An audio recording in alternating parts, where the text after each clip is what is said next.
Hello and welcome to another fantastic episode of Fish, Chips and Irish Whips. Here we are, your two molesty men. It's Fish and Chips. I forgot about that bit. Yeah. It's a new bit. It's a good bit. Yeah. The molesty men is my favourite so far. You like molesty men more than horny boys and dog fuckers. Yeah. Yeah. I don't know. It's got a level of alliteration there. It's like the most I prepared for the podcast. Just thinking of names. Thinking of stupid, offensive names for us as a duo. We can be the molesty men though. That's a good. That's a good team. Pretty decent. Good little team name. I guess. Yeah. Well, maybe I'll find a better one next week. Well, the bar's been raised pretty high, so. Mm-hmm. Well, your main event for this evening on the podcast will be True Legacy, not to be confused with the actual recent one. True Destiny. True Destiny. So that would covering the old one, the older one, the like 4 months ago one, something like that. Yeah, I think it was before Christmas. Yeah. Something like that then. So yeah, we're covering that as our main thing today, but we've got a few bits we'll cover first anyway. A few little nuggets, little lovely nuggets. Lovely nuggets. And we'll start off with the NXT UK match of the week, because they seem to sort of do like a match most weeks on NXT TV while they decide if they're going to do a weekly British show. Well, there's been two matches. There's some others we didn't cover. Oh right, okay. But like there was like Tyler Bate took on like O'Neal Lorcan, who's a actual American man. Oh. We didn't cover that because it kind of was half not UK. Cool. I don't know if they're going to do one next week anyway, but if they do, cool. Random matches, we'll cover them. Because that's what we do here. Proud Brits. Well, sort of. But this week was Mark Andrews versus Pete Dunne. It was. Mandrews.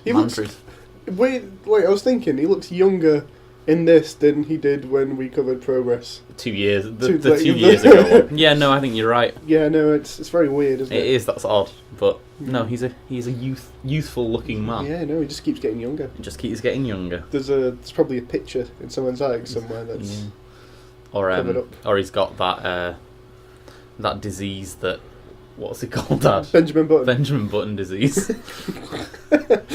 You might have Benjamin Button disease. Yeah, where he starts out as an old shriveled man. Yeah. He's actually 60 now. He's actually 60, but it's only going to get younger from here, and then he'll just be a wrestling like toddler. Oh, that'd be amazing. That'd be fine. Yeah, but he'd be really good at it. Yeah.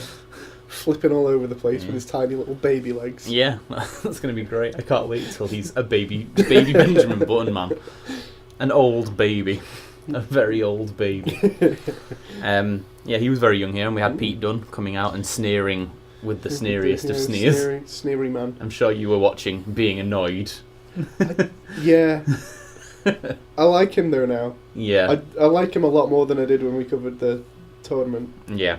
This match was cool. Dunne was sort of did his standard like brutal finger snapping and a few sort of hard hitting, strong, stylish moves. And Mark Andrews is someone where I always forget how like good he is. Yeah. Like I'm always like, oh, Mark Andrews, that's sort of okay. And then he wrestles and I'm like, oh no, he's really, really good. But I will kind of use this match as a comparison later, as a little tease.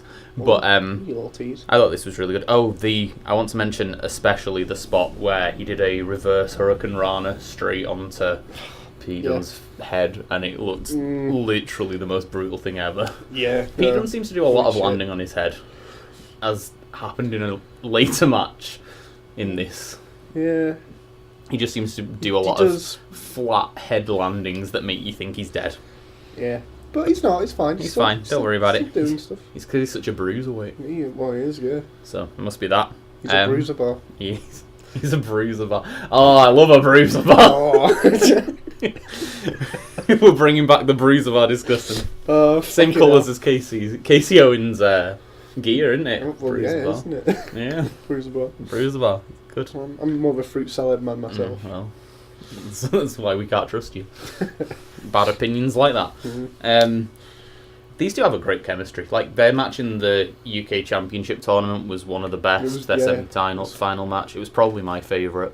And this was, like, just as good. This was really good. Yeah. I like watching these two wrestle. I could watch these two wrestle all day. On paper, it doesn't seem like they should have good chemistry, with Mandrews being like a high flyery, youthful baby, and Pete Dunne being a sort of ground based.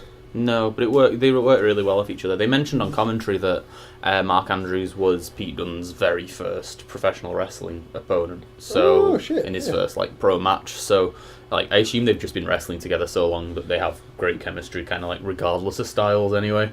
But no, this was really cool. The ending was Dunne put his knees up after a shooting star press again. Again, I was going to say, I'm pretty sure that happened a lot. Yeah, and then he won with the bitter end, his weird pump handle thing that I still don't really sort of understand why it's that good. But that was it. But they did have a handshake after the match. Which is weird. Pete Dunne acting as if he's like a nice human. Not a piece of shit scary heel. It looked really obvious like it was going to be that they had the handshake and then Pete Dunne attacked him because that's what he does. Yeah. But that didn't happen. But no, this was really cool. But that's the NXT match of the week. Yeah, do I have to do a theme for that? Oh, maybe. Oh. Could have a little... Perhaps. Yeah, maybe. Go for it. Oh, maybe make some themes. Maybe. Get back on it. I'm also going to cover one other random match that I was recommended to watch. Yes.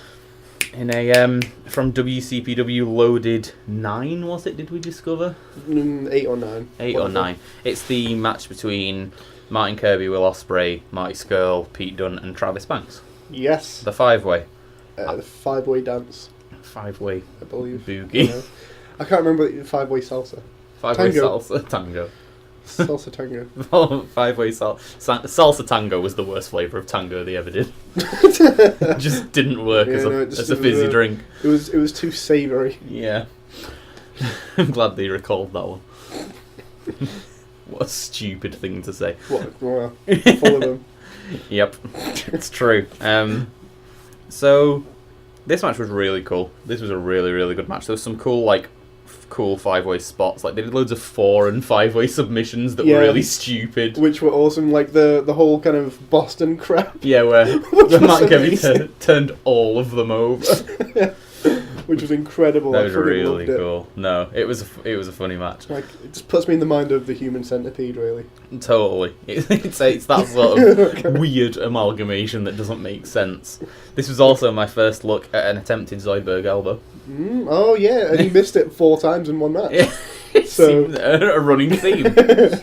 I wonder if we're going to actually see as we catch up a hit Zoidberg elbow or not. God. Well, I don't know if he's. I don't think he's won the title at this point. No. So I feel like if he wins the title, he'll match will be the one where he hits the Zoidberg elbow. That'll be how he wins the title. That would be so good. If he's not already hit it. Yeah, I don't think. I've not heard that he has. Yeah. But we could be wrong. Don't spoil it for us if you let him fantasy booking. Martin Kirby wins the title and he does a Zoidberg elbow. That would be how you do it. Yeah. That's definitely the way it should be. And I know he hasn't won the title yet, so. There we go. So there we go. This was a really cool match. All those cool spots. But basically I'm just going to say something about each of the 5 people, sort of to sum up the match, because there was some cool spots and everything. But basically, I wanted to talk about everyone in it. The one who was kind of the least exciting was probably Travis Banks, who's still really good. I'm not he did a really cool airplane spin where he sort of spun them out almost a bit like an F5 at the end of a airplane spin, which was cool. And he just seems like a cool sort of vicious guy. He's I like him, but I feel like he's still got a lot of improving to do. He's not a terrible wrestler or anything, but I feel like he has good matches and he's got really shit matches. He seems quite understated as well. He's not someone that you watch and get excited about big impressive spots and stuff. But I'm interested to see more of him anyway. And from what I've seen in general, I'm interested enough. I think he's kind of a cool wrestler. He seems to be roundabout in a lot of promotions and stuff. So I assume he's on the rise. Yeah, given a couple of years, he's going to be absolutely incredible. Yeah, I don't know how long he's been wrestling, but I've seen matches with him watching WCPW, and he's getting better. That's cool. All the time. No, really good. But and from New Zealand. Yeah, which is Kiwi Buzzsaw. The Kiwi Buzzsaw. I'm basically doing these in order of how fantastic they are, essentially. How much I enjoyed them. So we're doing Marty and Kirby last then. You'll have to wait and see. I thought Pete Dunne was kind of like the next like lowest in this match. In a few of his WCPW matches, he seems to be like a little bit less impressive than I think he might be until like at the point of True Destiny or True Legacy, whichever the one. one we're covering, Legacy. The one we're doing. Yeah. I think up until that point he'd not won a match. Yeah. Like, he's already had a few. Like, and once again, he was still really cool in this match, but like I'm not sure like a 5-way is really the sort of match for his like ground-based style anyway. But that was cool anyway. Next up, I'm going to talk about Martin Kirby. Whoa! I do really like. I'm not going to. I like. He's really, really good. He's like an actual funny wrestler, and I do appreciate that. Yeah. I do like all the things he does, and like he's still like good in ring. Yeah. Like he's pretty very damn good in ring. Yeah. So.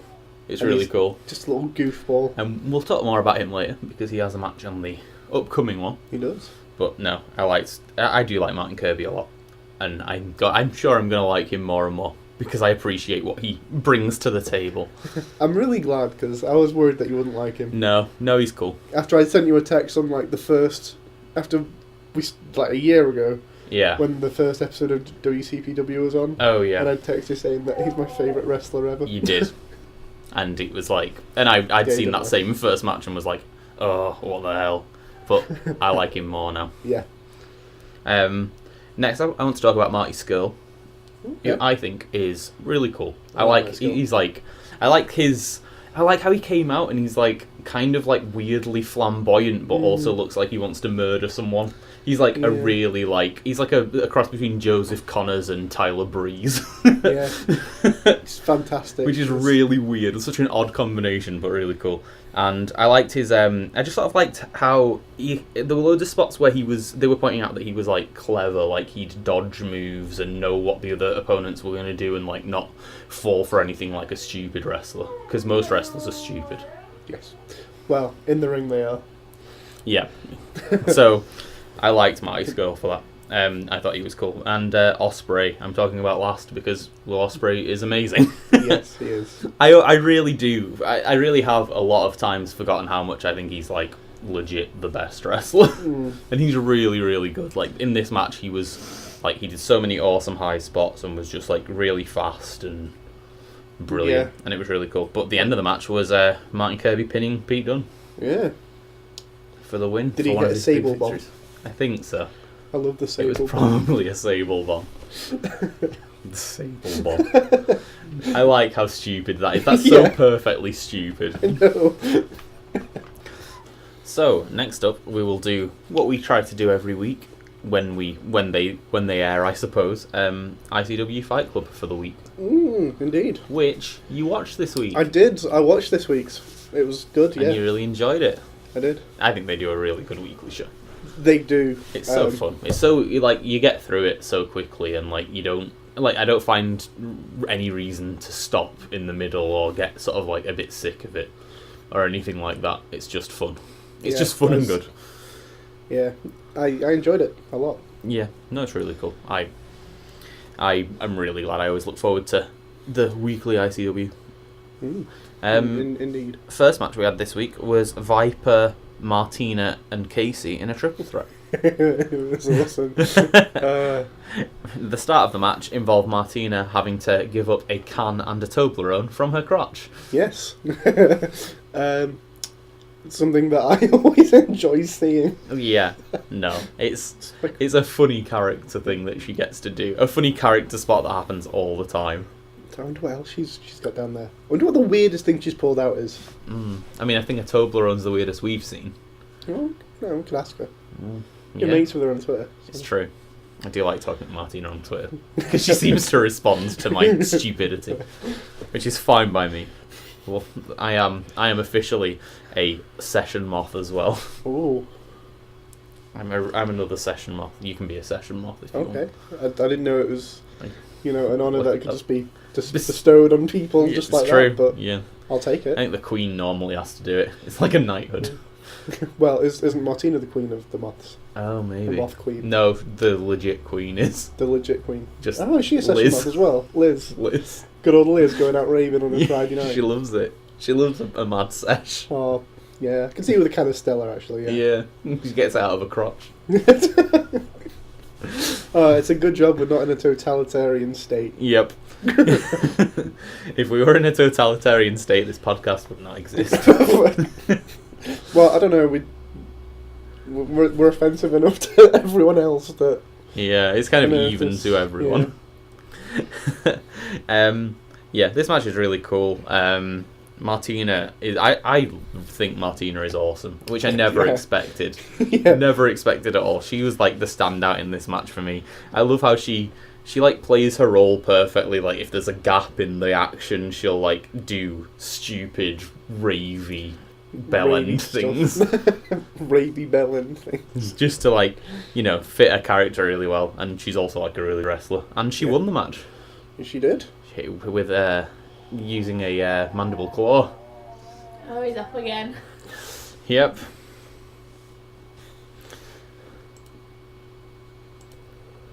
So yeah, Martina won this match, and it was good. It was, yes. Really cool match. Afterwards, she had an excited promo as well. She did, and the other Chav man had a Ravey Davey. Yeah, Ravey Davey. He gave her a can. Yeah, they're sweethearts. Yeah. On-screen lovers. Yeah. Good character. I want to see more of Ravey Davey because I've not seen anything of Ravey Davey yet. And if I've learned anything from Martina, it's that chav wrestlers are apparently my jam. No, you've done a 180 on Martina. You really didn't like her. No, I did not understand why she existed, and now she's one of my favourites. That's fine by me though. That was a good thing. Next up, we have the 0G title match. Lewis Gerwin and Gervin. Sorry, I sometimes change it to Gerwin for no reason. You'll notice that in past episodes if you listen carefully. Lewis Gervin and Kenny Williams. A match I was excited about, and I liked that they sort of called out that both of them had basically beat Ricochet. Like, that's kind of like a cool... Yeah. Like, these two both beat Ricochet and then they're having a title match. And, another really awesome match. Gervin had like a knee injury, which kind of sold why he didn't win. Is that the one that he picked up last week? I think so. Or the week before? Or... Yeah. It's like it's sort of like a carryover from what happened in that match. But no, the match was really cool, as you'd kind of expect from these two. Yeah. These two youngsters. Yeah. Well, there's only one best young wrestler. There is only one best young wrestler. Unfortunately, he lost. Yeah, but Gervin did like a really sad promo afterwards. He was just like, "Oh, I should have won, my poor fans," and I felt sorry for him. Me too. But no, he's my bae, remember? He is. You do keep talking about how much your bae he is. Well, I'm gonna get married. That's true. I'm excited for you. Yeah, thank you. Next up, we have the Lionheart promo that we kind of talked about last week, but didn't realise it wasn't just a Twitter thing and it was like a in-ring promo. Yeah.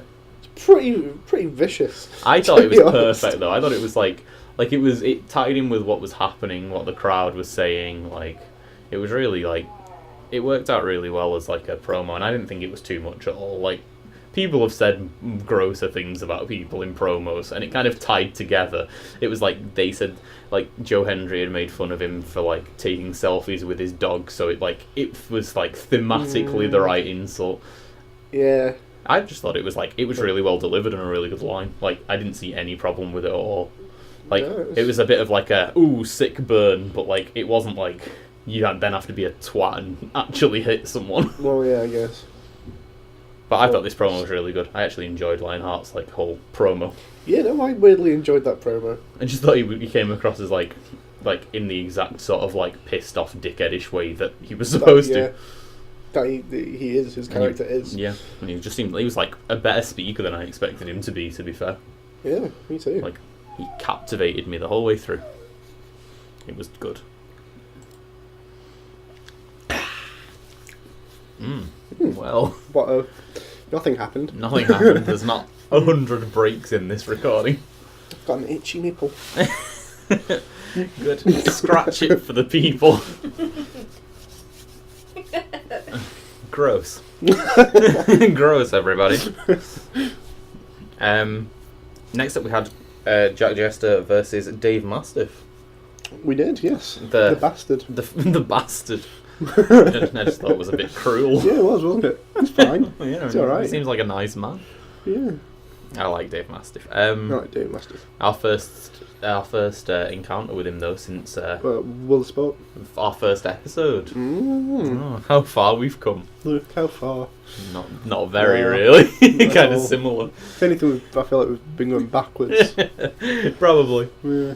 We didn't have insensitive jokes about Down syndrome in the first episode, did we? No, we didn't. No. And I think that's why it never took off. People probably listened to the first episode and were like, no Down syndrome, no sale. I'm not touching that. No. That's just what I think happened. Leaving it out there. Yeah, this was a cool match. Jack Jester won with like a big lariat. So, it was kind of cool. A lot of lariats seem to be the finishes. Yeah. Yeah, which I think we discussed last week as well. If we didn't, we discussed it at some point, like off air or something. Yeah. But no, I still think it was cool. And then there was, okay, I'll let you. You're the man with the sheet. We had Drew doing his emo promo, but he wasn't on any steps this time. He was still in the dark, wasn't he? He was still in the dark, but you couldn't see the handrail. so I assume he could have been somewhere different. It was either that or he was on the steps, but it was at night. Well, of course it would be at night. He's emo. Did it later on. He didn't do the first one at night, or at least had a light on somewhere. No, well. But it was just sort of the standard him talking about like betrayal or, you know, I forgive you, blah blah blah. Vaguely Judas religious connotation-y shit. And then the bastard attacked Jack Jester afterwards. He did, yeah. Because he was all distracted. Next up we had Christopher Saint, who is the first openly gay Scottish wrestler. Really? Yeah. Awesome. It's really cool. That's cool. Kind of like has like a cool like flamboyant entrance and has his the House of Saint, his women with him. Yeah. Which is cool. That's cool, yeah. I liked it. We mentioned them. I think he was in the Square Go, wasn't he? Yeah, but we didn't really know as much about him then. I did a bit of vague looking back.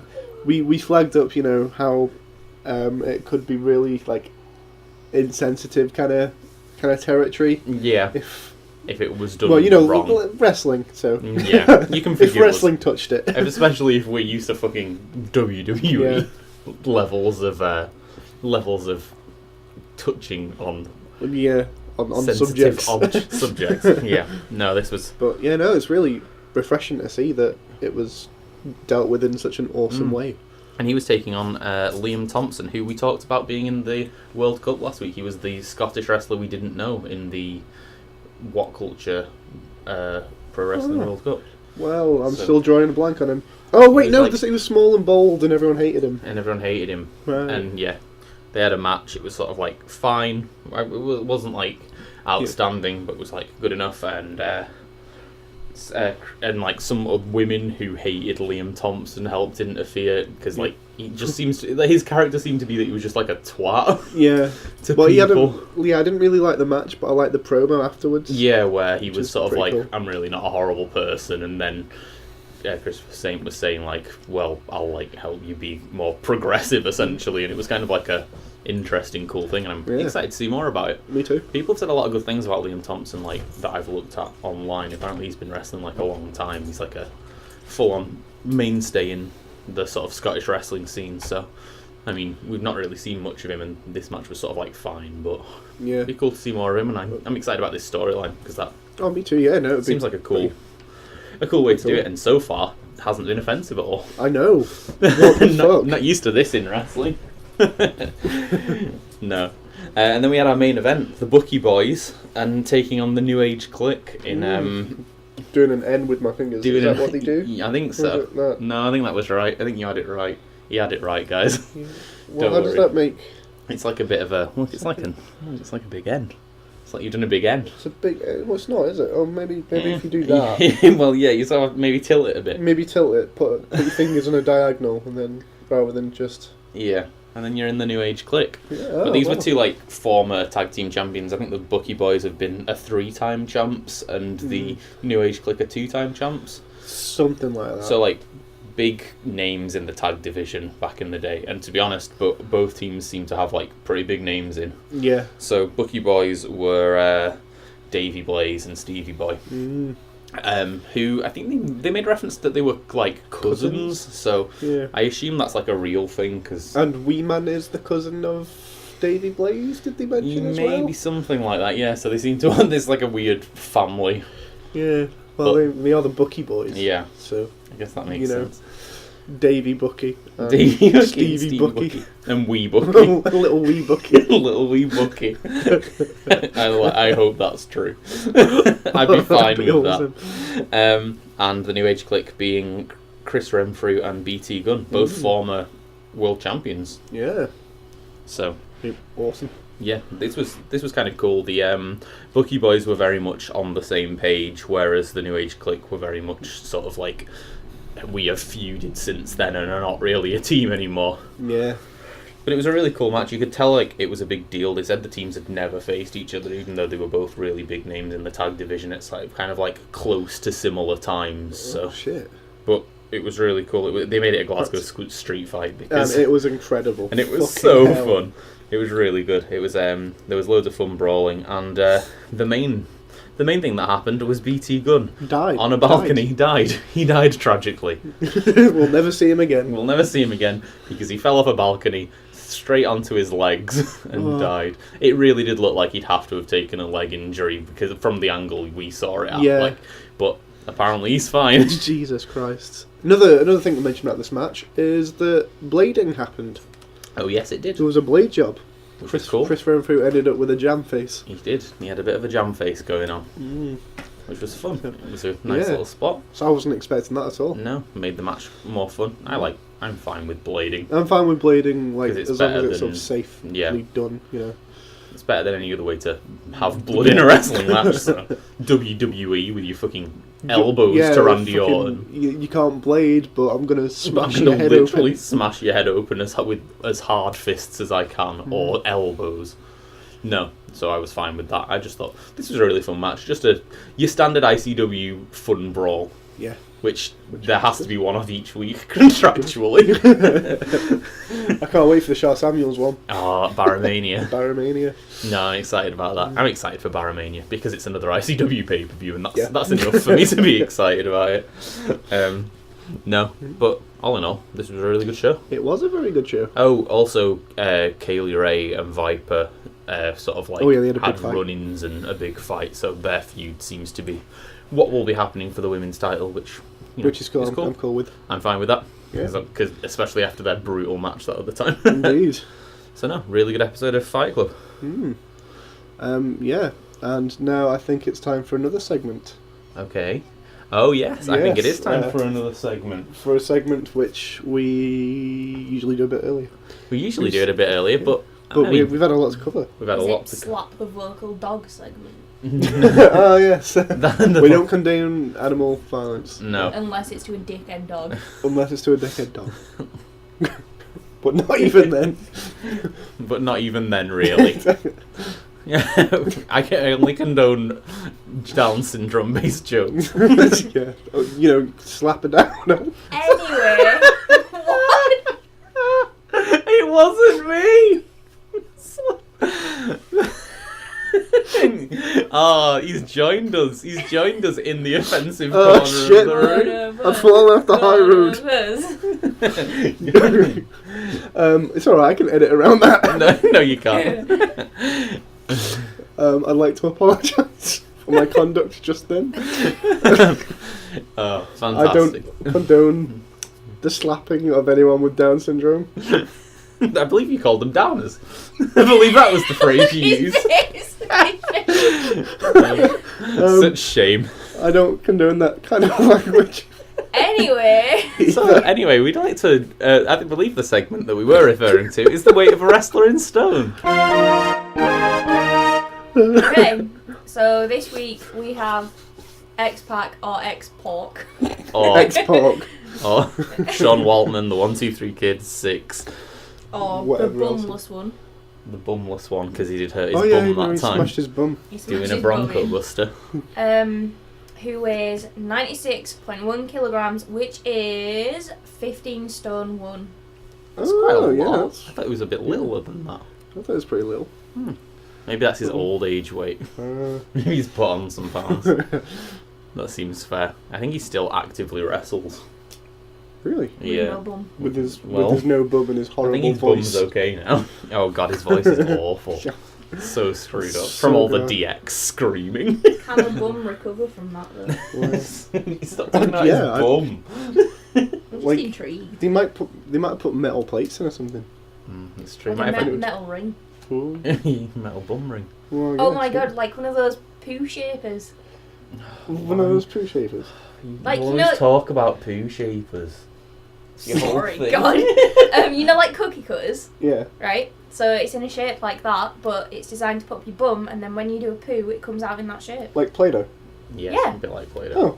Oh. Are they real? Are they a thing? Oh yeah, no proper. You can get like Christmas We tree should buy ones. Miles one. I bet he'd like that. Oh my god, yeah, and then you have to use it at our And house. take anal insertion in the home. Well, you know, it won't be the first time. won't be the last. Anyway, yes. So that was the weight of a wrestler in stone, and now we'll head on to the aforementioned main event of True Legacy. Our first That was full. a good noise. That was really nice. He's still recovering from Slapper Downer. Well, you said it now, so it's I was quoting. No, well, I I was didn't see any quoting. quotes. Didn't see any air quotes. You don't have to air quote. Well, you do. It was an obvious quote. They know. They know that I don't say things like that. Well, they do if I've cut my bit out. It's just you saying. And just put me in. I'm just making sure to reference it as many times as possible so you can't edit around it. Well, I'm not going to say it, and it's just going to have you That's fine. saying it. You definitely won't bother. No, I don't just believe leave that it you in. will. It's not like anyone listens to it to complain anyway. It's true. It's okay. It's fine. Plus, you were telling me about a podcast that you listened to the other day where they said something very similar, Yeah, they did. They did. which I was quoting.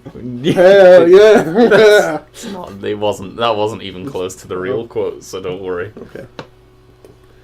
Well, Well, shit. well, shit. That's Lovely. Anyway, sorry. I've apologised. It's fine. Let's move on. it's fine. We're moving on. True Legacy started with El Ligero arriving with his internet title and being told he's in the Adam Pacitti Triple T. Is that Yeah, right? tag team tournament. Yeah, that's right. Yeah. For to crown the first tag team champions. Yep. There's been none so far. None so far. So yeah, he's in the tournament later on tonight, but he'll also have to defend his WCPW. WCPW Internet title. WCPWIT. Yes. That's the one. That's the acronym that is not worth using. WCPWTTC. Yeah. Mm. There we go. That's what that's another one. That's another one. Yeah. First up, we had our first match in that we've seen in the tag team tournament. There was apparently one before this on a episode that meant that. Because did they say that Prospect were already in there? Oh yeah, no, there's Was the one that that I the weird- mentioned where Oh, yeah. it was Prospect versus Los Perspectiva, which is Prospect with lucha masks on.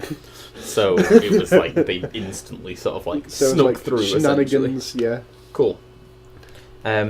So this was the next in that, and it was Moustache Mountain versus Moss and Slater. Yes, a brilliant match. I loved it. A really cool match, really good. I hadn't seen Tyler Bate and Trent Seven actually tagging before, so Yeah, no, they're really cool. They've got they work really well together. I think they're actually more fun to watch as a tag team than singles. ooh, But that's a big Ooh. statement.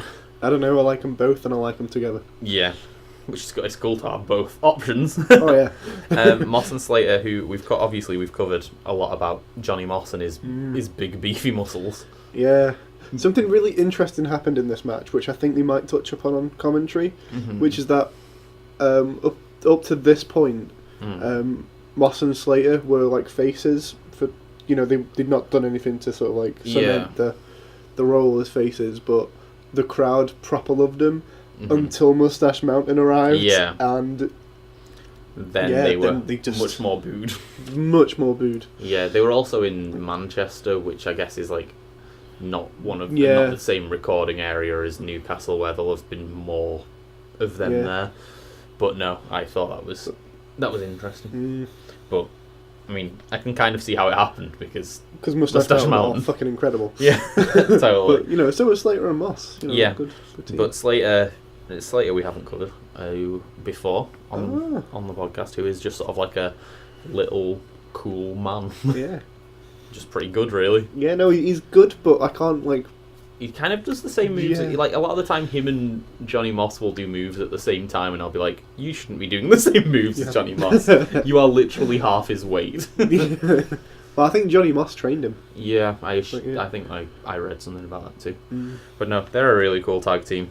They had some standard Trent Seven things in this match, in the shoulder tackles and chop wars, and hits his hand on the post on the outside. I do like that. His hand must hurt so much. Yeah, he does a lot of the same things, but they are always fun. I'm sure we covered that last week about the NXT match that Trent Seven has his match go-tos. Yeah, but they are always cool spots. But I do like the shoulder block bit with Johnny Moss. Fucking hell, that's huge man. That is too big a man to not fall over when he runs into you. Yeah, it's been like being hit by a car. Yeah, no, this was really cool. They had I really liked Moustache Mountains where they did like a delayed vertical suplex and they passed. Yes. They passed Slater between each other to like hold him longer. You legit could see his face going red from being upside down so long. It was so cool. That was a really cool thing. I hadn't seen them tag. I obviously hadn't seen some of their cool spots, and it was awesome. Johnny Moss did a fucking massive suicide dive flip. He tends to do that in like tag team matches, so there's more people to catch him. That's crazy. I just didn't think I didn't know that much meat could fly. Oh god, it's like putting a stick of dynamite in a pig. Yes, it is exactly like that. The perfect metaphor. I'm not calling Johnny Moss a pig. He might kill me. He would kill you. He would definitely kill me. He would definitely 100% kill you. Just have to look at me and he'll kill me.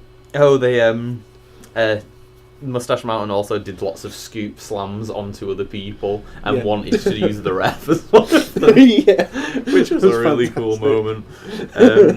Tyler Bate did a giant swing and airplane spin to both Moss and Slater at the same time. Yes. And I don't know how anyone could do that. I've seen him do that before on smaller men. But one of them was Johnny Moss. That mind-boggling. That was so crazy. I hadn't seen that happen yet, and I thought that was awesome. Yeah. But after all that, Moss and Slater won after doing like Slater did like a diving headbutt stood on top of Trent Seven, who Johnny Moss was holding, to Tyler Bate, which was really cool. That's a really weird way to finish a match, but it was a great match. They had like a handshake at the end, and the crowd was cheering Moss and Slater for winning at the end because the match was so good. So it wasn't like they had to turn heel and got booed for winning because the match was so good. This was like a really, really good match. Fantastic. So good. At this point, I feel like I've seen Trent Seven lose more than I've ever seen him win. Yeah. Like the majority of the matches, but he never looks weak. He always looks like he's proper tough and a credible threat. Yeah, well, I've seen him win, one match of the UK tournament. I feel like I've seen him win and then twice. Against Wolfgang 2 or 3 times. Yeah. But no, really cool. After this, we had a promo from Joe Hendry that was basically nothing. It was kind of like a bit bland. It was just as he was coming in, but it wasn't particularly exciting. It just kind of happened. It did, yeah. Next up, though, was El Ligero versus Pete Dunne. Yeah. For the Internet title. The Internet title match, which I thought you would appreciate because, you know, El Ligero. I do You like El Ligero? El Ligero's like theme that says his name and his like weird comic book panel entrance. Like, it's just kind of cool. It's well made. Yeah. I think that's cool. Dunne obviously started pre the bell because he's a dirty heel and dirty little shithead heel. and obviously was very bitey because it's not a UK themed one. WWE UK themed one anyway. He seems to not do biting when it's to do with the WWE, but everywhere else he's like the bitiest of men. Yeah, bite everyone. Which is weird but cool. Yeah. It always looks brutal and horrible. It does. It doesn't look very nice at all. I thought I was kind of underwhelmed by this match for the sole reason that before it I watched P. Dunne and Mark Andrews, the NXT match, and I basically they had like kind of a few similar spots, and it was a very similar high flyer versus Pete Dunne kind of match. But I thought the Mark Andrews one was like a good deal better, really. Yeah, I can see that. Continuing my trend of apparently never seeing the El Ligero match is where I'm going to start liking him, but it will. Find you one. It'll happen. It'll just happen in general anyway, though, while we're catching up with WCPW. Because I'm not doubting that at some point I will go, oh, I really like El Ligero, he's really good. But, I mean, I thought I preferred the Andrews match. It even had the same reverse Rana spot with Pete Dunne. It did, yeah. So it was kind of like I'd literally watched them like one day apart. So it was really weird to see sort of basically like very similar matches. Can I just go back to the Tyler Bate one? Oh yeah, sure. Quickly. We'll rewind. Did he use an actual Tyler driver? He didn't know. No. So you've not seen it?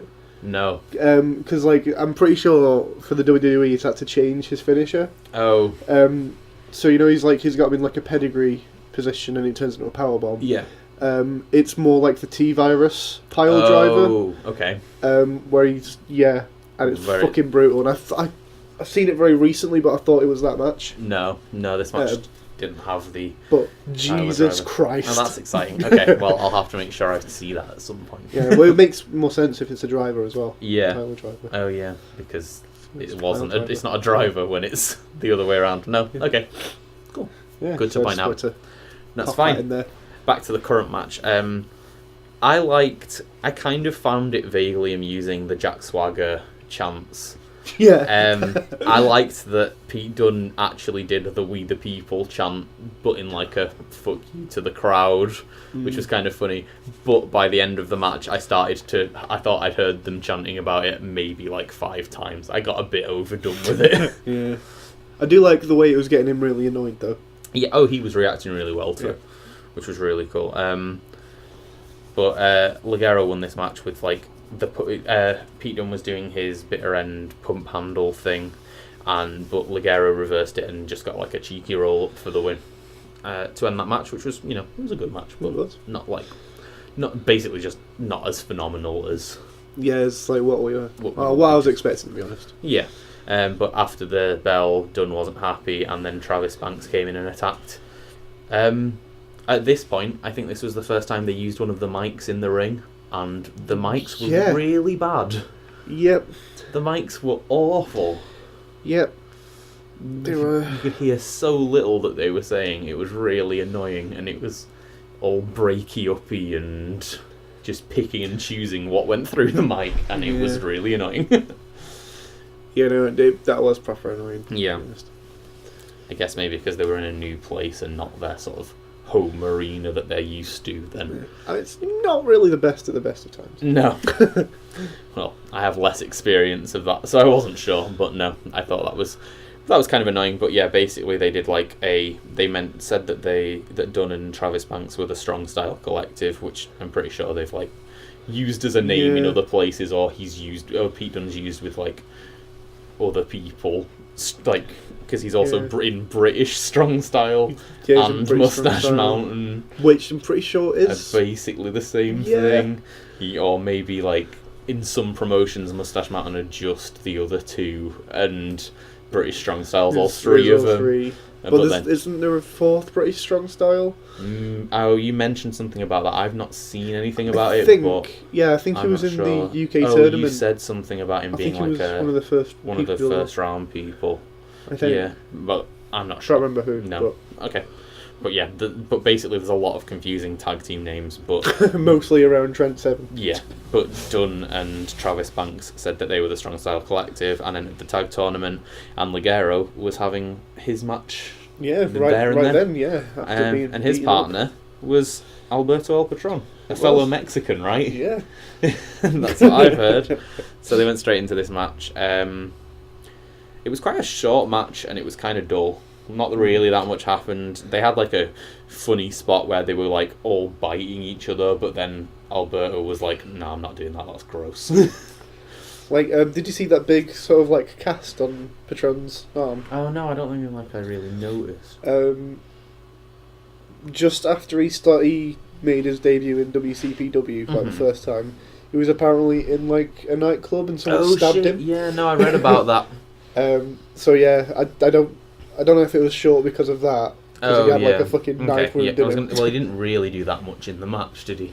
Like, Generally. just I think like a week or so after he was stabbed, he was in a triple threat for the internet title, Oh which yeah, he they did a mentioned lot, that. and like he did seem like quite uncomfortable. Okay, well that may make sense, But- but no. Yeah, This match was kind of like just okay, but the Strong Style Collective won when Dunne hit his bitter end pump handle thing and got the win, and that was that really. But hey, Patron was on the card, so which was kind of like just pulls cool. more people in as an international guy as well, I guess. So. But it was a surprise. as But well. yeah, that's true. But no, that was cool. Next up, we had one of that Kennedy guy. Because it was Team Kennedy and Team Rampage. I really like Kennedy. I Um, can't remember his name. is it James Kennedy? Is that right? James- I'm not sure. James R. Kennedy. Yeah. Yeah, I thought so. But the segment was that he brought Primate along. Oh, good. Yay, it's Primate, the person I don't like. And Prospect. And Prospect, who... Are Prospect any good? How are Prospect? Because, like... They are. I like them, but they're really lame, and they're essentially jobbers. Yeah, see, like, I was going to say, I feel like I've seen them a couple of times, and they've seemed, like, vaguely jobberish, but I wasn't sure if there was anything more than that, or if... They did start off as, like, the only tag team in WCPW, and did, like, destroy everyone, and then they became jobbers. Yeah, because I just was, like, I know literally nothing about them or any of the individual members as wrestlers, really. Drake is the one from the first episode who got suplexed and smashed his head open. Okay.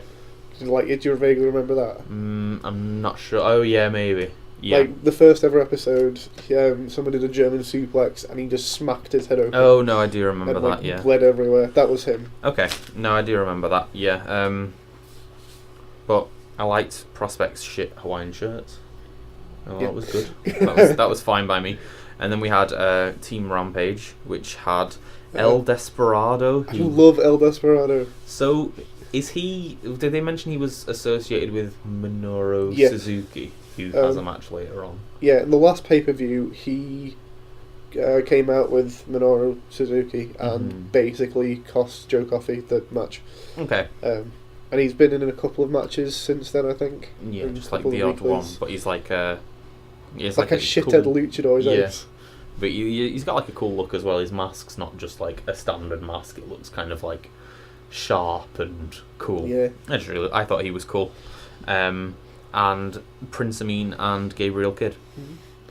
Which I don't understand why Rampage would just... No, that was really rather than weird. just to make up the numbers. Yeah, it was an odd collection of people. I so far don't understand Gabriel Kidd being anything other than just sort of like a bland average wrestler, and like I kind of like that they paired him up with Prince Ameen, who at least has some sort of character, and like they have like it kind of makes sense to at least try and push them as having like a weird like don't get along servant thing. But yeah, but like they had a bet. I haven't seen like I've seen Gabriel Kidd wrestle like 2 or 3 times in the few times like he's wrestled every time I've watched anything WCPW, and I've not really ever thought that he's anything other than like okay.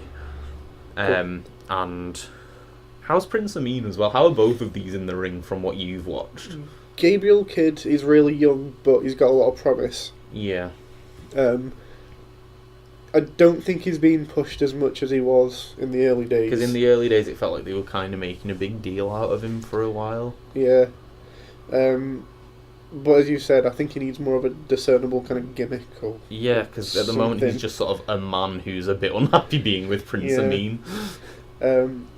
Prince Ameen, he's not the best, not the worst. He's very... I'd say he's better than average. Okay. But, he doesn't really... He's meant to be like this loser, basically. Yeah, like who thinks he's like he thinks rich, he's awesome, but impressive. He's really not. I don't think I've ever seen him win. Okay. Well, he must have done because he won the bet. Oh yeah. But other than that, he's yeah. So he does it well. Yeah. You no. can see that. Probably he knows how to take the moves. Yeah. He knows how to give some moves, and I feel like if he had a different sort of like character gimmick, you'd probably see a lot more of him wrestle. Okay. Just because, like I say, I've seen a bit of both of these two and never really thought much of them, but I've not really, I haven't watched much WCPW, so. But no. So, those three in Rampage were his team. Yeah. A weird team of humans that didn't make much sense, but I guess to make up numbers. This was also in November, so I kind of assumed they were trying to get a vague Survivor Series-esque feel in a elimination match, so... Did they show the promo which arranged for the Oh no, match now? Let me know more about that. It started in like a living room, okay. And it was like a shot of the TV, and it was Rampage putting Adam Blumpy through a table. Okay. And then James R. Kennedy comes in and like just turns it off. Okay. And he speaks to the camera and he's like, Rampage, how dare you, Adam Blampier is a great man. I will, do everything in my power to make your life a living hell for getting rid of, my close friend. Okay. And he's like, I just had an idea, I've got 4 guys that were willing to take you out. Okay. Find some. Okay, cool. And, it was just a really cool little promo. Okay, that's cool. Okay, that's nice to know. The sort of... James R. Kennedy is really, really good at promos. Yeah, I kind of got that he was sort of like the managery, good on the mic guy, or at least that's how it was framed. So it's cool to know that he actually is. He actually is really good at promos. Cool. A lot of our eliminations happened like really quickly. Prince Ameen got eliminated like immediately because Rampage just was like done with him and didn't care about him being on the team, and then. Gabriel Kidd did like loads of like okay uppercuts and then was hit from the outside and like got rolled up by one of Prospect for another elimination. Drake got eliminated after he got like a low blow, and then Desperado was eliminated after like a double team from Prospect. So it was Rampage against all 4. No, it was 3 because Drake was eliminated, so it was the others. So Rampage... when Rampage came in, I was basically like, oh, I might enjoy the match now, because like not really much had happened before then. Yeah. And Rampage just broke the 2 people in Prospect and eliminated them like pretty much immediately to make it Primate versus Rampage, which was kind of like always how it was going to end, and was basically like kind of the whole point of the match. Yeah. To basically have a singles match, but what did you reckon about Primate versus Rampage? It was okay. It wasn't like I don't like Primate as a monster. Like, I just don't really get it. I don't think he's that exciting or good as a monster. I think it's just because I've heard him having his mask on and making grunty noises, and it just sort of vaguely annoys me. But I like him. But together, I thought as in the match that was kind of fun. It was it was kind of over pretty quickly when Kennedy grabbed Rampage and then Primate hit a spear and then did a rear naked choke. Yeah. And Rampage was just dead, and obviously Primate didn't let go because why would he? But no, that was it was kind of a funnish match. It was something a bit different for like the middle of the card. Yeah. And I thought the final two put on sort of like the most enjoyable part of the match. I'm looking forward to their rivalry because I'm pretty sure they have a big kind of feud. I think it does go on for a while. And I think I've seen somewhere advertised, a street fight between them, which I'm super excited about. No, so that'll be... I'd like to see more of it, and maybe, like, Primate will be someone I find less annoying in the future, because he's fine in ring, really, and, like, he's kind of a good big guy. I just feel like there's kind of a lot of good big guys in British wrestling, so he's not really stood out as, like one of the better ones when there's, like, Dave Mastiff and Rampage and Johnny Moss. And there was Damo. Big Damo. There was. Yeah. After this, we had a promo from Joseph Connors, which was kind of like a nice, understated, just like being a bit nasty promo. Yeah. Not like much to say about it other than that, but it was like it worked for what it was. Joe Connors being Joe Connors. Being Joe Connors, looking murderous and being tiny ear. Unhappy with one tiny ear. Next up, we had the title match as like the fourth match on the card, which was kind of odd. Yeah, it was, but it was a bit weirdly ordered. But I was kind of also glad because I didn't think this was one of the stronger matches. No, it was kind of just. It was like it was just a fine wrestling match that was very plain. It was there was nothing exciting happened and nothing. The story told wasn't that exciting. How was this building up? How was the feud sort of getting to this point? It was really good actually. Well, it was quite enjoyable, and then obviously they went into Joe Hendry versus Kurt Angle in the middle, which kind of broke the flow a bit. Okay. So like it started off when prospects were still a big team. They kept beating up Joseph Connors and Joe Hendry. Yeah, because they were like a tag team at the time, were they? They weren't, for like and then they tagged together to get rid of Prospect, to do that, and then they, it looked like they kind of liked each other, and they were getting pushed as like a decent tag team. Yeah. And then I can't remember what happened, but it ended up being a triple, I think it was like a triple threat. Match for the championship, and then at the last minute Joseph Connors won another match or something to be put into the match, so it would be Fatal 4-Way. Okay. I can't remember how they actually got to the Fatal 4-Way. Okay, but yeah, so that's probably completely wrong, but it was similar. Okay, so they were put into like a multi-man match, and they were both for the title. Joe Hendry had it won, and Joseph Connors basically just stabbed him in the back, and then I'm pretty sure hit his finisher on Hendry and pinned Hendry for the title. So that was how he won his title. Yeah, and then he was just a massive dick about it. Cool. Okay. Just like I've used you as much as I can. Okay, so it was kind of like in a match against each other. It was for the title, so they kind of had to be against each other anyway, and then then was a dick about it. Yeah. Cool. Okay. I just wasn't sure because obviously they mentioned that they had been former partners. Like the match kind of felt like it had a big feel and stuff like that. Like it felt like it was supposed to be a big match, and commentary played it up really well and stuff. But I just wasn't gripped by it. There was the only sort of spot that was that exciting was there was sort of a second rope freak of nature. Yeah, which was cool. That's a cool spot. But other than that, it just the match just sort of happened, and the ending was kind of it was a ref bump, and then Connors hit him with the belt, and it's I've never seen a ref bump and then someone use a weapon to win a belt. Yeah, it's a shame that he didn't use, because I don't think he used his righteous kill. No, he didn't. Which is one of my favourite moves to see. No, that is a shame, because all I know is the Don't Look Down, the popular UK tournament version. Well, that's lame. Yeah, so but no, I thought that match was dull. Really dull. Yeah, no, it was. I felt like it should have been quite a lot better. Yeah. Next up, we had a little promo of Pacitti telling Damo to kill Kirby and going proper psycho, basically. Yeah, no, Adam Pacitti's really good as a heel manager. Just generally being heel manager. Yeah, a snivelling man who is very unhappy. Which is and I like that Kirby's just driven him entirely mental by doing nothing, nothing. By just being Martin Kirby. Yeah, but it's so different to see what I've seeing Adam Pacitti do, Yeah. which is really cool. It is cool. I like it. I've liked it so far anyway. Did well. Next up we had Joe Coffey taking on Minoru Suzuki.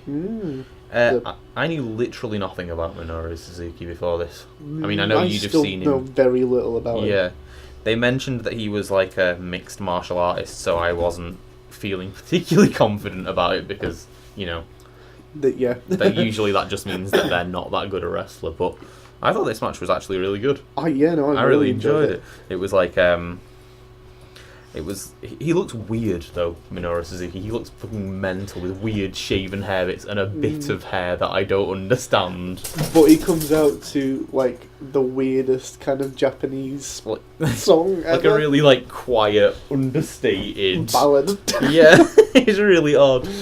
No, it's really bizarre. But no, the match was really cool. There was a lot of striking. There was like a lot of trading chops. Suzuki did a lot of like, what would they call, like soccer kicks in wrestling, which were kind of cool. But he did a lot of hurting, using the ropes for submissions and breaking them quickly, and that kind of makes sense from a like a mixed martial artist standpoint. You'd assume they'd be more submissions, wrestling. But that was really cool. And he got the win with a clutch pile driver, which looks gross. And so he's beaten Joe Coffey twice. Yeah, which I was not expecting. No, I assumed that this was going to be 1-1, and then they'd maybe have another or... It's like a rubber match. Yeah, but no, just did it. Oh, also, they did call Joe Coffey's finisher the Black Coffee. They did. It happened. So that was fun. But no, that was a really cool match. They had a handshake, which were actually respectful at the end, which I wasn't expecting. There's a nice little story that I picked up on, which is that Minoru Suzuki essentially cheated to win the first match. Yeah. And then, respected Joe Coffey enough to give him a second one. Yeah, that's a nice sort of way for it to be framed. It's really cool. And but I also like that Suzuki was kind of a bit heelish and kind of a dick, and he lifted the ref's hand and then pretended to try and hit him and scared him, and just and then Joe Coffey kind of wanted to celebrate a bit with him, and he was just nah, I'm done. So that was a cool match. And then next up we had Kenny, good old Kenny McIntosh, going in for the interview with Joe Coffey. Got to give Kenny a shout out, my favourite podcaster. Your bae. My bae. If I had a bae, it would be him. But don't tell him, because then he might think I'm weird. I'm going to tell him. Oh no! That's really bad. Yeah, but I probably wouldn't have ever decided to do this podcast if suggested it to you, if not for Inside the Ropes and Kenny. So he's would kind you like of to be inside the Kenny. No, I wouldn't. I just like his podcasts. And I'm a patron, so I get all extras. Well, I'm not a patron. No, it's not a sex thing. It's just about audio goodness. Well, for now, we'll move on from me. Swiftly. We'll move swiftly on so that this doesn't sneak out one day to Joe. Basically, he was trying to interview Joe Coffey, and Joe Coffey was annoyed and was like, "Not now," and choked him a bit. Yeah, he did. So Joe Coffey wasn't very happy that he lost. He weren't. Joe Coffey's always a bit heely borderline. Yeah, no, I think he's going full heel in a lot of promotions. Most of them. But no, next match was the final match of Big Damo. Ooh, yeah. Taking on Martin Kirby. You've got a bit of paper stuck on your head and it's really bothering me. You missed it. Oh my god. Oh, it really is. That thing's stuck tight. There we go. It's gone. You're happy now. Yeah. Putting him off his game with my stupid paper head.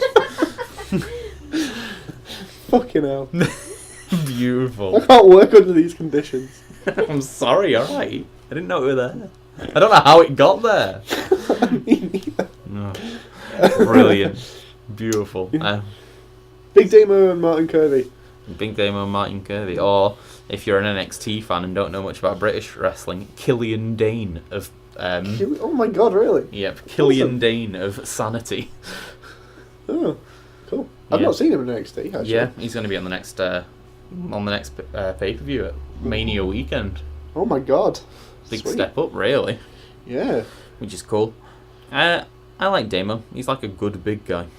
he's actually really good. Like I wasn't expecting. Like he reminds me a lot of Dave Mastiff. Like they use a lot of similar sort of like sentons and splashes and things that just look horrible because they are weighty men, but they both like have quite a lot of pace to them and aren't just like slow and dull in their matches. But I really like both of them. I liked the whole sort of standard underdog versus huge monstery match. Yeah. I love how Kirby has his finishes that he shouts the name of before he does them. Oh, I love the way he does that as well. He just shouts really loud for the Zoidberg elbow, which in this match he barely got to the ropes to do. He missed it so much that he barely got to start doing it.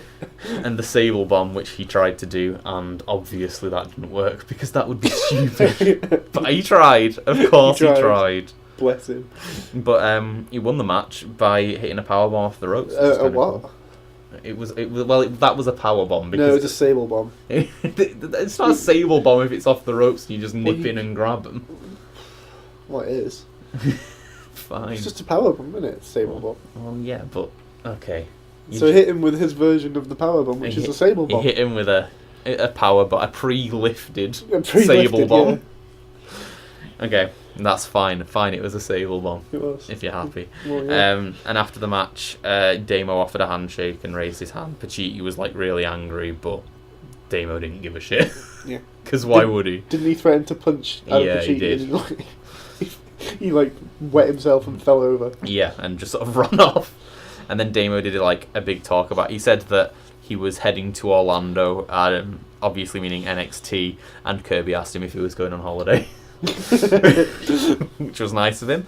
And then he did sort of like a speech and everyone thanked him and it was just really nice.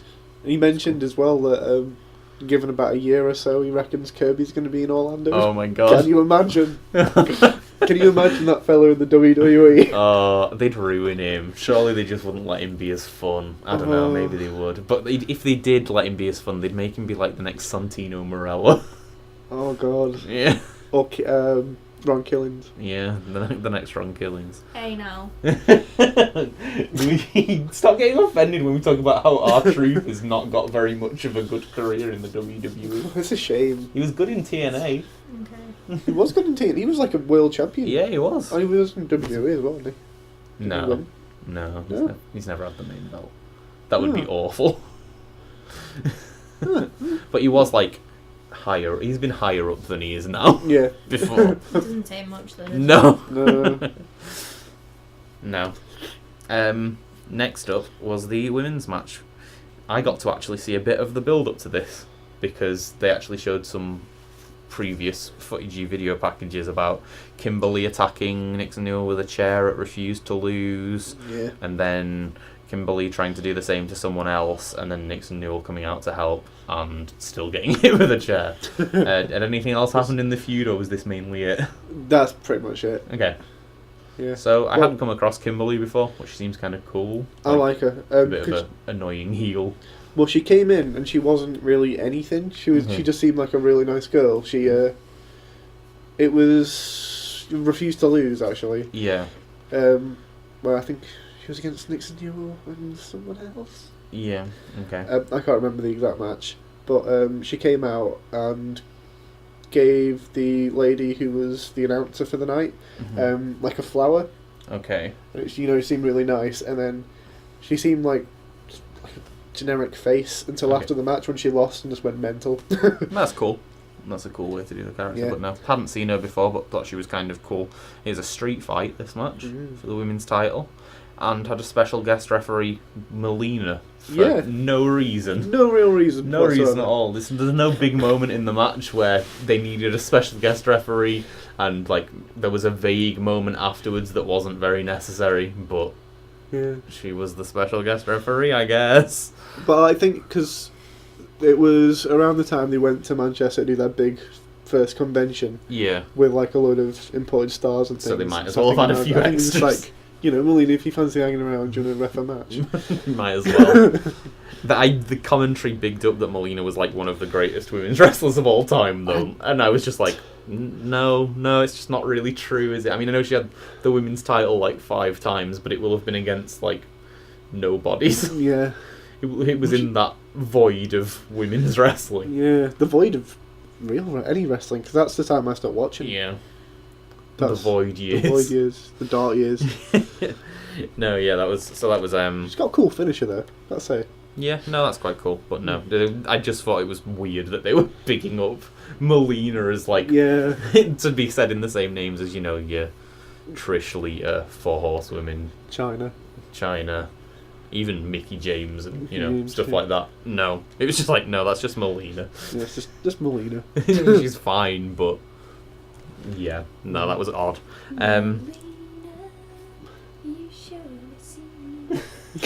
Very good, very nice, very understated. I was sad because I've seen Nixon Newell once before, and she didn't come out to Bewitched in WCPW. She comes out to Sailor V Bewitched in like Progress. Oh my god! And it's awesome. so good. She also wasn't referred to by her most common thing as the shiniest wizard. That's awesome. Yeah, I like Nixon Newell, but no, I like Nixon Newell from the very limited amounts I've seen, but unfortunately I didn't like this match. I quite liked it. No, I was unimpressed. I like that they were wearing jeans because it was a street fight. I always think that that's a nice touch, and I'm glad they did it for, like, you know, the women, because a lot of companies would be like, no, you're women, wear nice outfits. Yes, wear just small outfits. Wear your nice small outfit, please. But no, I thought that was cool. But for like most of this match, the commentary team couldn't see what was happening, and the camera was showing it, but like not very well. And basically there was like, I think it was about at least half the match was just out the ring and you couldn't tell what was going on.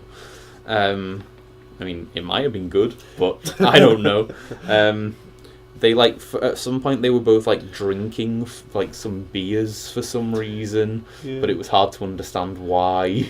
That they stopped to do a drink. Like, it was like they were trying to like down drinks faster than each other, which I don't know why you'd do in a feud where you'd been hitting each other with chairs before.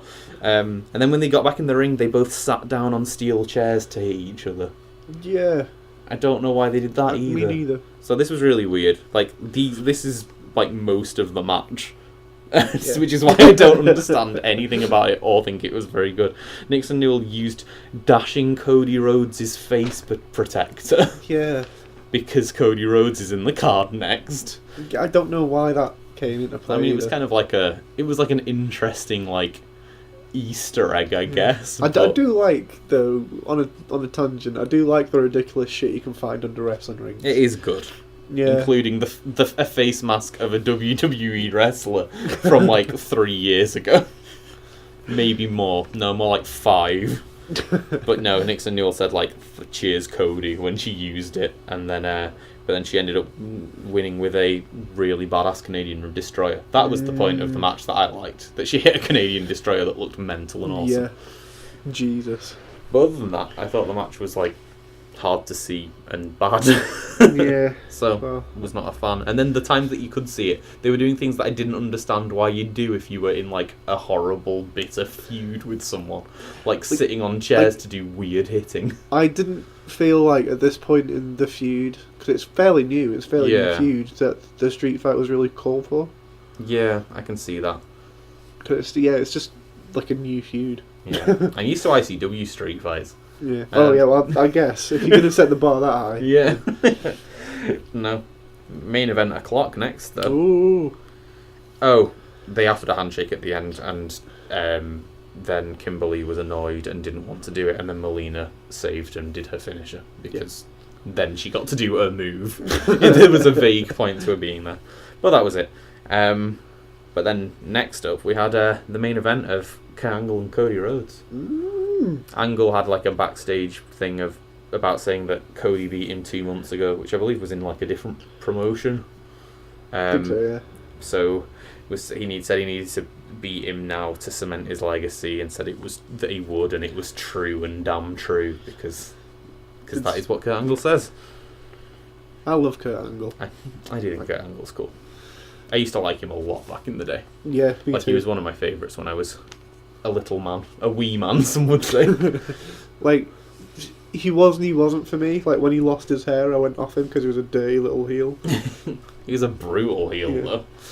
But, you know, he was a in wrestling hindsight, machine. I fucking loved it. Yeah. You know, it was one of them heels that pisses you off at the time, but... Yeah, easy to do that as a kid, yeah. especially.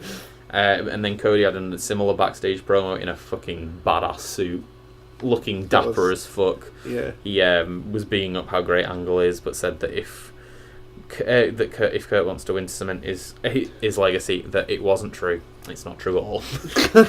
Which I just thought was really nice. It's not true at all. It's not true. It's not true at all. Kurt. Silly Kurt. Still young enough to give you a bloody good duffing up. He still is. Kurt Angle is not still young enough to be giving him a bloody good duffing up, though. He can't straighten his back. He can't. It's so sad. He can barely do his point where he points to the sky, and spins around in a circle.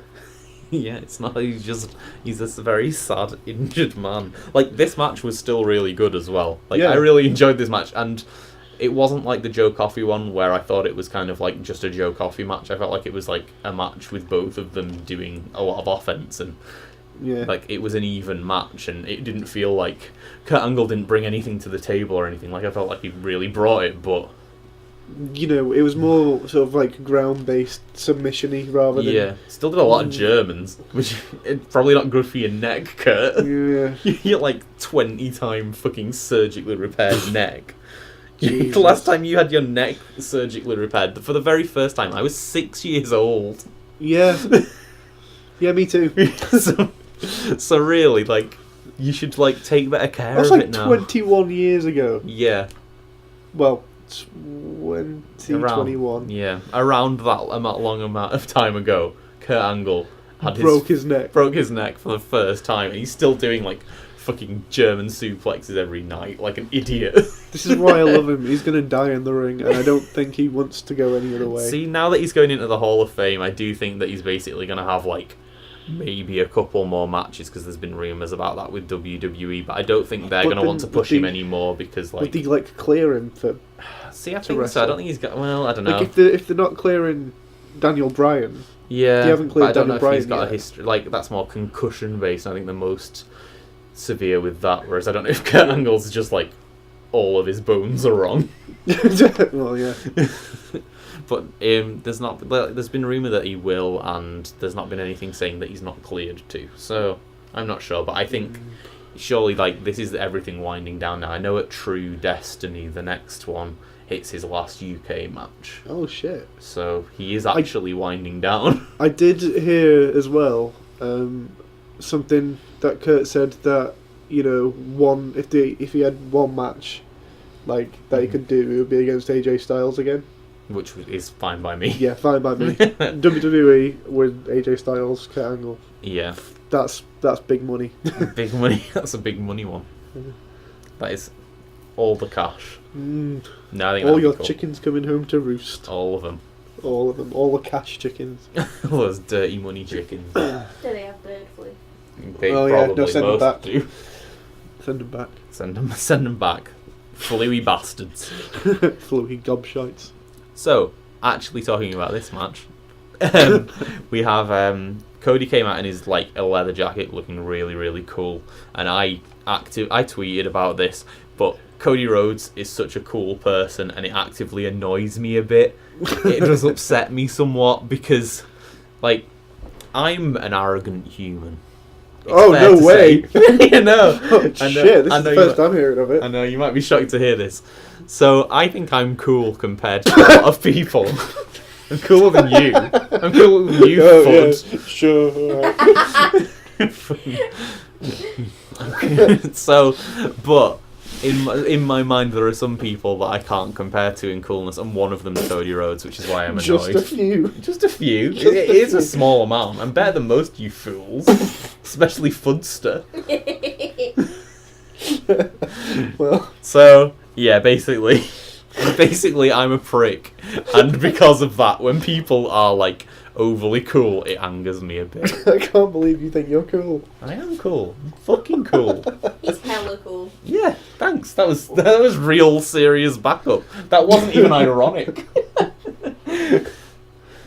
Yeah. Fuck yeah. Okay, so yeah, You're wearing a basically... social outcast shirt. Yeah, I am. I'm so happy to be wearing a social outcast shirt. And trackies you got from a charity shop. Yeah. When you're cool, you don't give a shit. Oh, I guess. That's the whole thing about being cool. If you're cool, you don't mind looking like a pikey. Like a wrestling fan / gypsy. That's fine. Anyway, on from that. That was just a side note of that some people are really cool and it annoys me. And Cody Rhodes is one of them. Another one's Corey Graves. Where does he get off? Where does he get off with his suits and his little with his suits shit he has in his pockets? and his cool tattoos. What a dick. Yeah, what a knob. They had like a handshake of respect to start the match. They did a weird dancing early on where like they Which is traded cool. dances and the ref did a cartwheel.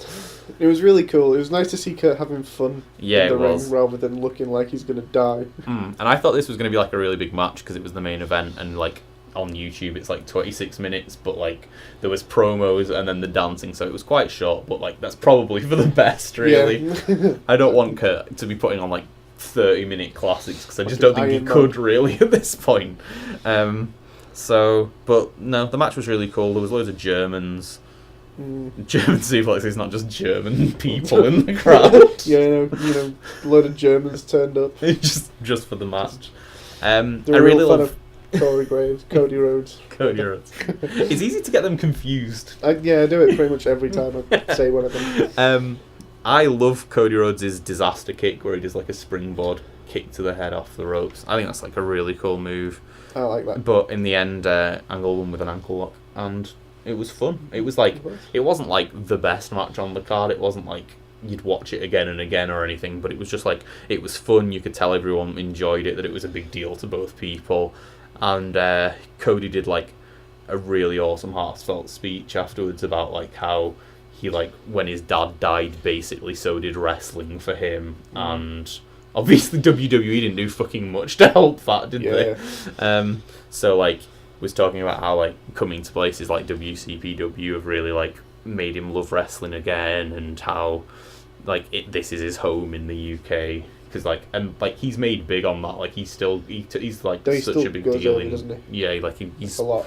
he's like there as much as some of the British talent, so which is kind of crazy when he's like New Japan, TNA, he's fucking everywhere. Yeah. So no, really cool. Going back, I just remembered something. Okay. In the street fight, in the women's street fight, there were no mats on the floor, and Nixon Newell got back body dropped onto concrete. Do you remember seeing that? I remember seeing foam panels on the floor around the ring. Like there were. Like the sort that we've got some foam panels around here, like thin, like Yeah, like, obviously thin. Basically, but she landed. It looked like she landed half on that and half on the bit that didn't have any foam on it. Oh, nice. So she basically, I just wanted to, because I just remembered that. Okay. I was thinking about back injuries. Because we were talking about injuries, Kurt Angle, so I was thinking about people's bodies being broken. But no, that was the end of the pay-per-view. Yeah. What did you reckon? I thought it was hit and miss.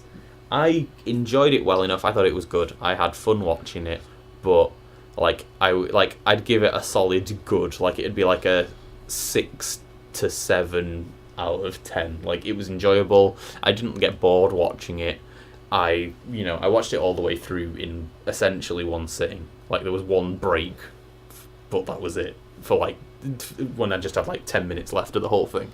So like I can't say it was bad at all, but like compared to say the Square Go or just like some of the other things or Progress that we've talked about recently, it's not been like that level of really great. Like that's strong all the way through. Yeah, it had some good bits, some bad bits. I enjoyed a lot of the talent. I'm like ready to watch more WCPW, and it's cool. But I think I don't know. I feel like the weekly shows are a lot better than the pay-per-views. That's weird. From what I've seen. I don't know, well, I seem to enjoy them more than I do the pay-per-views. Okay. Well, I mean, I'm probably not going to... I don't know if I'll definitely be able to watch more of the weekly ones, but I will start watching it once we're caught up with WCPW anyway, so... I will, because I'm going to watch them all. Yeah, so yeah. I'll point out any decent matches. Cool, yeah, you for were next gonna... week, yeah. Yeah, you're going to give me a few, aren't you? Going to give you a few to catch you up to speed with, like, WCPW. Just some and, of your favourites. Best matches, yeah. Cool. And Yep. important points. Which will be fun. What was your favourite match on True Legacy? Moustache Mountain. Me now too. thinking about it. Me too. Moustache Mountain versus Master Slater was 100%. Because I watched that about a month ago. Yeah. No, that was really good. That was my favourite match too. Yeah. 100%. I was totally on board with that. Yeah, no, it was so good. Least favourite? I'm not sure. We've got... See, for me, there's quite a few that are, like, in the mix for that. There's the 4-on-4 teams of Kennedy and Rampage. There's the women's match, which is really high up there as for not being very good for me. And the main title match. I'm Connors probably and going to go for Andre. the title match. Yeah, to be which honest. is really weird, but it Which just is wasn't really very weird. good. It was just a And bit you like both of lackluster. them as well. Yeah, no, I like both of them. I just feel like the payoff wasn't... Because I think they desperately wanted Joe Hendry, Kurt Angle, Yeah. so they had to kind of like... Sandwich it in the middle of the feud. Yeah, and in shit. the middle of a feud, Mhm. so... even though I did enjoy the Kurt Angle match, I feel like if he didn't do that, the feud would be a lot better. Yeah. And hopefully with a bigger payoff. Like, I feel like if any of them like should have been a street fight, that should have been a street fight. That would have made more sense, totally. No, I didn't like that one, but I'm maybe going to say the women's street fight, because I just feel like for technical reasons you couldn't see what was happening, and commentary didn't know what was happening. Like, there's a lot that went wrong in that match. And I've not rated a women's match the lowest. In fact, I've rated a lot of women's matches the highest while we've been doing this, so it feels weird to be doing this, but this one was just off. I don't think it helps that I have a very high standard for British women's wrestling, because, like, fucking every women's match we've watched since doing this has been phenomenal. Like, it's been one of the top 3 on the card, if not the top one. So no, I think that's probably my worst. But no, that was a good enough show. I'm excited to watch what we will next week. More WCPW. We're going to the next Delete. Yep, it's going to be. That's It will be extraordinary. wonderful. So, not final deletion. Delete WCPW next week. Brother Nero. He'll watch. There's 2 episodes are loaded before then, so I'll watch them. Fish will watch them, and so he'll fill me in with what happens on the in between. But no, quite excited to do that. Really. I'll give you a couple of matches to watch as well. Oh yeah, we'll be talking about a few good Yeah. WCPW matches that I've missed from the weekly shows, and then from there we'll probably do some more catching up. Really. Yeah. Gonna get up to date with WCPW, and then we've got our 2 promotions. Yeah. That we'll be doing. I'll probably talk about a Fight Club as long as one comes out before then, which I'm pretty sure it's gonna. So Cool. I'll cover that again. If you might not get a chance to if you're watching Loaded as well, but no, That's cool. cool. Yeah. Well, You do Fight Club, I'll do Loaded. totally. Sounds good to me. Awesome. Well, another fun week here of British wrestling. Indeed. I'm sure we'll be back next time. If Um, you want to catch us anywhere, at Fish Chips Whips on Twitter. Same for @gmail.com, just for any emails if you want to send things that way. If you could review us on iTunes, that might be nice. One of them might do well on thingy, as long as it's nice. Be nice. Yeah, be nice. Please be nice. Ignore all the horrible shit we've said. Ignore the nasty bits. Focus on the positivity around the first openly gay Scottish wrestler. Yeah, we and- liked that. We thought that were good. Yeah, that was good. We So- don't want to slap him. No. Um, of course you don't want to slap them. They don't have downs. You only want to slap well, them. I don't want to slap people with Down syndrome either. That's nasty. Oh, well, could have fooled me. I was just piggybacking on something you said. I got a bit giddy. So yeah, you have some of my showing off in front of your friends. Yeah. Well, yeah. So yeah, if you want to do any of that social media stuff, have fun. I'll be on. I'll be on. SoundCloud. Oh yeah, that's where you might be listening to it, you know. Well, yeah. But no, if you want to catch us catch me on Twitter. I'll be posting funny things at British wrestlers and having them respond and be happy and go, oh, my stars like me. And then wank, have a wank, thinking about Kenny. Then have a Kenny wank. A sneaky Kenny wank. A quank. A quank, if you will. Right, so there's one thing left to do. And that is to take us home, Lyle. Okay, well, it's the end of Girl Band Month. I know we're all sad about that. I'm deeply sad. You are very sad. But once the girl bands are over, obviously boy bands have to come next. It feels a little trite and a little like it was going to obviously be this, but you kind of have to. So it's Boy Band Month, and time for some boy bands. And with that, we'll start with a classic from those lovely boys in blue. For the Police? No, just blue. Just the band Blue. With Elton John? No, just still Blue. Just still Blue. Still the popular band Blue. With One Love. Oh, well, take us home. I will. You'll know this from SingStar. This was a yeah, SingStar classic. definitely. This is why I picked it. I didn't have to rehearse. It's kind of funny how life can change. Can flip 180 in a matter of days. Sometimes it works in mysterious ways. One day you wake up without a trace. I refuse to give up. I refuse to give in. You're my everything.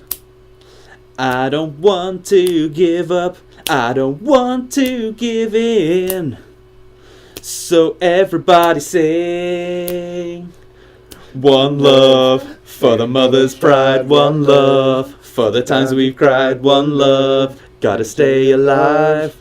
I will survive. One love for the city streets. One love for the hip hop beats. One love, oh I do believe. One love is all we need. That's One Love, everybody. Everyone focus on that One Love and not the horrible comments. Well, we are lovely. We're all about the love. We are.